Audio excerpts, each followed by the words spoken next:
Friends, welcome to my channel history मंत्रा।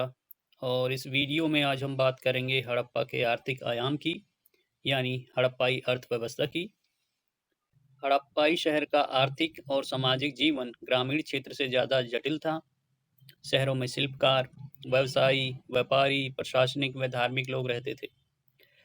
शहर हेतु निरंतर खाद्य आपूर्ति आवश्यक थी, क्योंकि अधिकांश शहरी जनसंख्या खाद्य उत्पादन नहीं करती थी।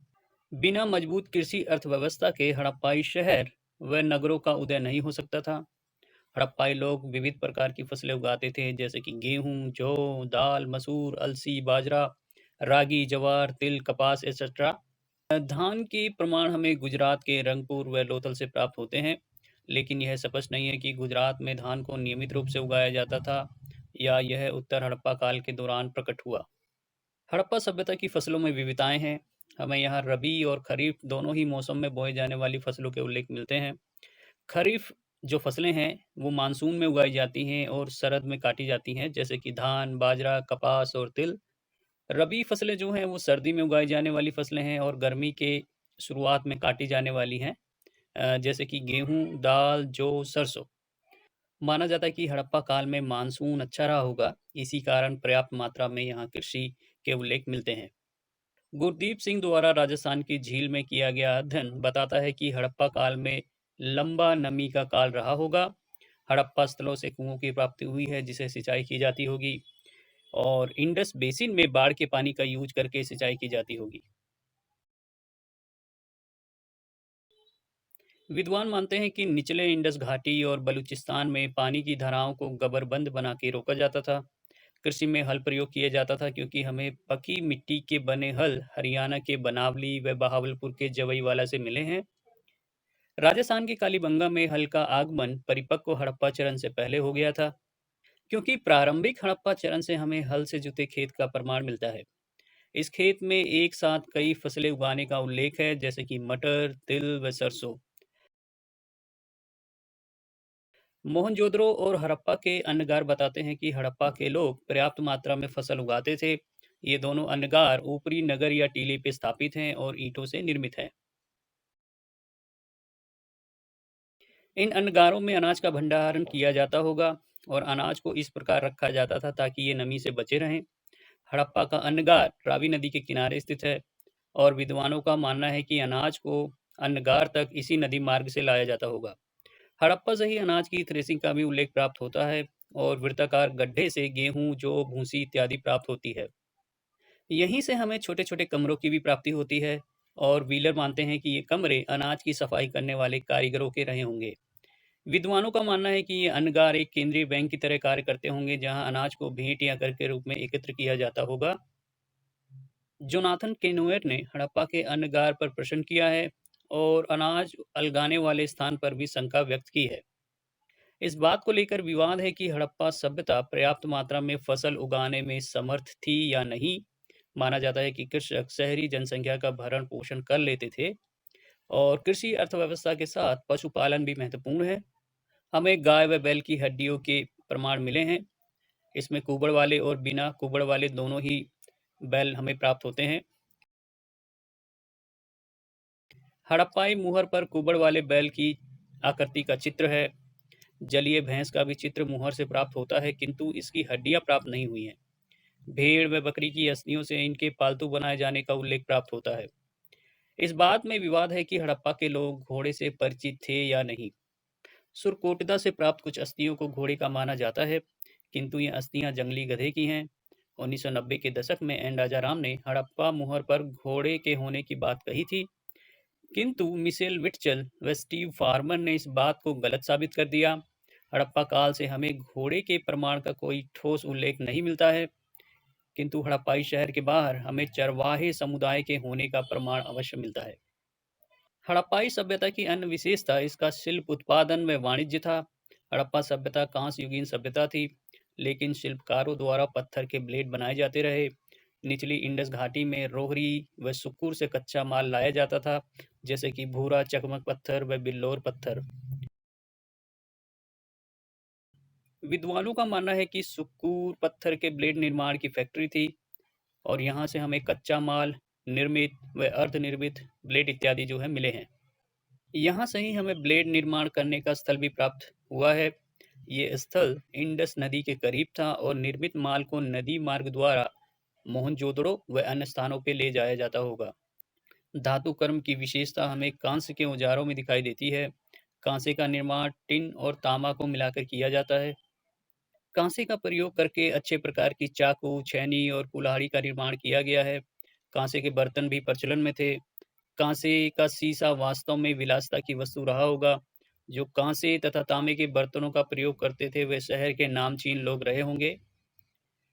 मोहनजोदड़ो से हमें प्रसिद्ध नर्तकी की प्रतिमा मिली है। दाइमाबाद से कांसे के बने 4 जानवरों की प्रतिमा भी प्राप्त हुई है। दाइमाबाद से मिली इन प्रतिमा का विवरण इस प्रकार है। 2 बैल रथ गाड़ी के साथ, हाथी, घोड़ा व भैंस। ये इतने भारी हैं कि ये खिलौना नहीं हो सकते हैं। इनका वास्तविक उद्देश्य क्या रहा था यह निश्चित नहीं है। तांबे की वस्तुओं में हथियार, उत्पादन के औजार और घर की वस्तुएं शामिल हैं, जैसे कि उस्तरा, चाकू, छेनी, मछली फंसाने का कांटा, आरी, कुल्हाड़ी व हंसिया।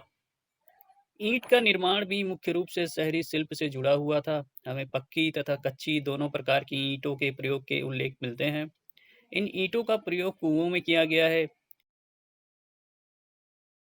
ईंट पकाने के भट्टे का प्रमाण प्राप्त होता है। पकी ईंटों का निर्माण भवनों, नालों, कुलीनों के आवासों में किया जाता था। कच्ची ईंट का प्रयोग सामान्य घर बनाने में किया जाता था। ईंटों का जो अनुपात है वो भी विशिष्ट है। यह 1:2:4 है। परिपक्व हड़प्पा चरण में कपास का उत्पादन वस्त्र उद्योग के लिए महत्वपूर्ण था। तकली का मिलना हमें वस्त्र उद्योग का प्रमाण देता है। मोहनजोदड़ो से हमें रंगा व भुना हुआ वस्त्र मिला है। यह विश्व का वस्त्र निर्माण यह विश्व का वस्त्र निर्माण का आरंभिक प्रमाण है। पुजारी राजा की जो प्रतिमा हमें प्राप्त होती है उसमें वह वस्त्र पहने हुए है जिस पर तिनपतिया छाप है और इस पर जरदोजी या एम्ब्रॉयडरी का वर्क हमें दिखाई देता है। इसको अवश्य ही वस्त्र का कार्य करने वाले कारीगरों ने बनाया होगा। परिपक्व हड़प्पा चरण का अन्य आयाम मन का निर्माण कला थी जो कि मेहरगढ़ में सबसे पहले दिखाई देती है। हड़प्पाई मनकों का निर्माण सोना, तांबा, शंख, लार्जवर्थ, शंख, एगेट, जैस्पर, चैल्सडनी, कालीनियन, फेंस इत्यादि से किया गया है। उत्कीर्ण कालीनियन मनका हड़प्पा शिल्प की उत्कृष्ट वस्तु था।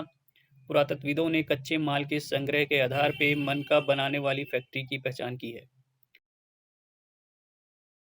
आर.एस. बिष्ट ने ऐसी ही फैक्ट्री की पहचान बनावली से की है। अधिकांश मन के कालीनियन से निर्मित हैं। मृदभांड की बात किए बिना हड़प्पाई शिल्प अधूरा रह जाएगा। ये बड़ी संख्या में प्राप्त होते हैं और विविध प्रकार के हैं। बर्तनों को चाक पे बनाया गया है और अधिकांशतः ये मोटे हैं। इन्हें अच्छी तरीके से पका करके लाल किया गया है। इनमें भंडारण बर्तन, खाना पकाने के बर्तन, कटोरी, पात्र, छलनी व प्याले इत्यादि हमें मिले हैं। इन बर्तनों पे विभिन्न प्रकार के डिजाइन है। अंतिम क्रिया के बर्तन विशेष प्रकार के हैं। मृदभांड को पकाने की भट्टी भी मिली है। ये मृदभांड कलात्मक रूप से विशिष्ट हैं और अन्य कांस्य युगीन सभ्यताओं से अलग हैं। नयन जोत लहड़ी ने हड़प्पा को शिल्प संचालन का प्रमुख केंद्र माना है। चहुदड़ो भी शिल्प कला का प्रमुख केंद्र था और हड़प्पा से ये नजदीकी संबंध बनाए हुए था। राजस्थान का कालीबंगन चूड़ियों के निर्माण के लिए प्रसिद्ध था और काली चूड़ियों के कारण ही इसका कालीबंगन नाम रख दिया गया। विस्तृत क्षेत्र में हड़प्पाई शिल्प व कृषि उत्पाद की गतिशीलता के लिए एक जटिल व्यावसायिक व्यवस्था या संस्था की आवश्यकता थी। विविध हड़प्पाई शिल्प के लिए संचार व्यवस्था का होना बहुत जरूरी था ताकि लंबी दूरी से कच्चे माल को प्राप्त किया जा सके। शिरीन रत्नागर का कहना है कि लंबी दूरी के हड़प्पाई व्यापार को इसलिए प्रेरित किया गया ताकि कच्चे माल को प्राप्त किया जा सके। तांबा राजस्थान के खेतड़ी और ओमान से लाया जाता था। एगेट, चल्सडनी, कालीनियन पत्थर को सौराष्ट्र और पश्चिमी भारत से प्राप्त किया जाता था। लेपिस लजूली को अफगानिस्तान के बदख्शा से लाया जाता था और यहाँ पर हड़प्पाई हड़प्पाई चौकी शोरतुघई के होने की संभावना है। टिन की प्राप्ति के विषय में ज़्यादा जानकारी नहीं है, लेकिन इसको दक्षिण पूर्व एशिया से लाया जाता होगा। सोना कर्नाटक की कोलार खान और अफगानिस्तान से आता था। कोड़ियाँ तथा शंख जिनका निर्माण चूड़ी, आभूषण बनाने में किया जाता था, इनको पश्चिम भारत के तटीय क्षेत्र से लाया जाता था। पुरातात्विक अवशेषों से पता चलता है कि हड़प्पाई लोगों का विस्तृत व्यापारिक संबंध था। महत्वपूर्ण प्रमाण हड़प्पाई मुहर से प्राप्त होता है, जो कि प्रशासकीय तथा व्यापारिक वस्तु प्रतीत होती है। 1923 में सीजे गेड ने 2 दर्जन हड़प्पाई मुहर की ओर ध्यान आकर्षित किया, जो कि मेसोपोटामिया के ओर से मिला है। ये न केवल मेसोपोटामिया के साथ व्यापारिक संबंधों को बताता है, बल्कि यहाँ पर हड़प्पाई व्यापारिक बस्तियां भी रही होंगी। हड़प्पाई लिपि पढ़ी नहीं गई है, किंतु मेसोपोटामिया की लिपि को पढ़ लिया गया है, जो दोनों के व्यापारिक संबंधों पर प्रकाश डालती है। मेसोपोटामिया की लिपि से पता चलता है कि सारगोन शासक के काल में अगेट बंदरगाह पर मेलुहा, मगान और दिलमुन से जहाज आते थे। हालांकि विद्वानों के मध्य इन स्थानों को लेकर के विवाद है। अधिकांश विद्वान मेलुहा को निचले इंडस घाटी से जोड़ते हैं। मगान को बलूचिस्तान के मकरान तट से जोड़ा गया है। शिरीन रत्नागर ने मगान को ओमान से जोड़ने का सुझाव दिया है। मेसोपोटामिया स्रोत में मगान का उल्लेख तांबे से समृद्ध क्षेत्र के रूप में किया गया है, जो कि ओमान माना जाता है। ओमान से प्राप्त हड़प्पाई पुरावशेषों की प्राप्ति होती है। दिलमुन को विद्वानों ने फारस की खाड़ी में स्थित बहरीन द्वीप के रूप में पहचाना है। हड़प्पाई लोगों का फारस की खाड़ी से व्यापारिक संबंध था। गुजरात के लोथल से फारस की बटन आकार की मुहर का मिलना भी व्यापारिक संबंधों को मजबूत करता है। मकरान तट पर जो हड़प्पाई चौकियां थीं, उनका नाम सुतका जेंडोर व सोतका कोह था।